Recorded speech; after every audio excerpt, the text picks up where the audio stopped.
Hi there. We're going to address two things on the serve here. One being that you want to try and keep the rhythm and timing and tempo of your both hands moving at around the same speed and around the same distance. Okay? So what I mean by that is using a racket. If I'm going to take a classic downswing, which means I'm dropping my hands, I basically want my hands to be on this around the same place on either side of my body for very good timing. Okay? Typically, what's done is something that looks like this. Right? So you see my right hand is very low and my toss hand is already on its way up.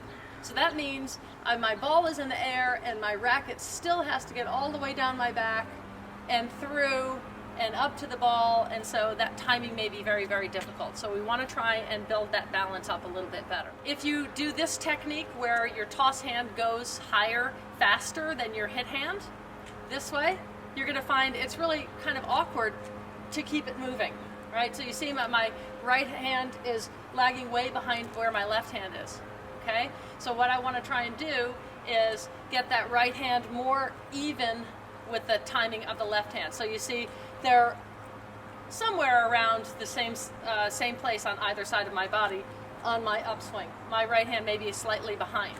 And it's not critical that they're even. There are lots of very, very successful, powerful servers who their hand is a little bit more behind the right hand. But when you get a real slow down lag here, that's the wrong time for a slowdown, for acceleration, okay? Your acceleration slowdown happens here. Right, we've got our slow downswing and upswing to the ball. So I'm going slow. That's where I'm going to accelerate. If you have your slow down here, I've got acceleration all the way through from this point to up, to down, and up to the ball. And that's just too difficult to time. Okay, so to do this, practice with this tool and feeling a really comfortable motion here. If you are this type of player, you're probably going to feel like that you're going like this, right? And your right hand is traveling way ahead of the left hand. But given your own devices, you're going to do this. And what we want, you're going to feel like you're going like this. This one's way ahead, but in reality, what we're trying to do is just trying to even out the balance a little bit so you have better timing, okay? Our second point is going to be how you finish. And this is really, really important. It's left out so many times.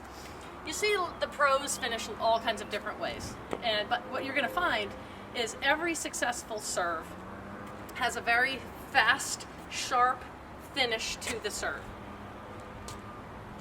By that I mean, watch what I'm going to do with my racket hand and with my toss arm.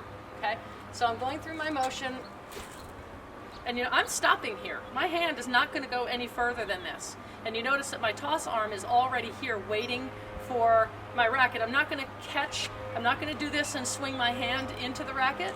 I'm going to come here, stop. My racket head will end up, because of this racket head speed that I'm getting, right? It's going to travel and it's going to be already with the tip down towards the ground, and I'm going to finish this way. Okay? So we've got this action. The tip is going to be going back towards the fence, and then at this point, I am going to grab onto my racket, which is already stopped, because I need to get ready for whatever is coming next. I'm going to do it from the side.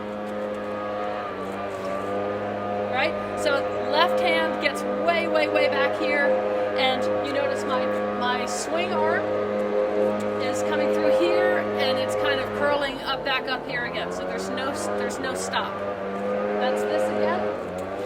Is incorrect. What we're looking for is this.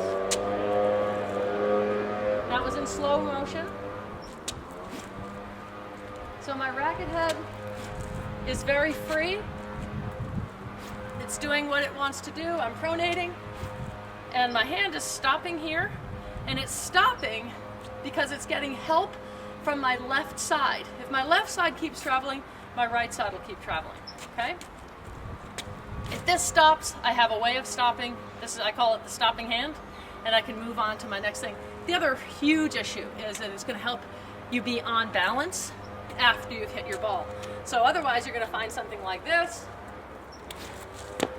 You're way off balance. This arm is here, this arm is doing this. And since you're swinging powerfully, you're going to be floating into the court whether you want to or not. So we want you to be able to do what you want to do, and that's going to be to come to a slamming finish. If you're jumping off your left leg, well, I can decide to either back up because I'm hitting a ground stroke, or I can decide to go forward with that, stepping forward with my right leg because my momentum's going that way. But I can decide. I'm not just spilling into the court and then having to find my way to my next location, okay? And it's a great thing to practice with because it's really hard to get it to stop in the beginning, and then you get it. Once you get it, you can do it with your racket. So watch here. I'm going to go through my motion, and I'm going through that pretty hard. But you notice I'm able to stop it because my left side is stopping. My left side is here, and it's helping me stop this. Instead of doing this and swinging it up, I want to get this here, and it actually kind of sits still and bobbles out to the side. So practice using this for getting through your motion with your right hand and for stopping your right hand, okay?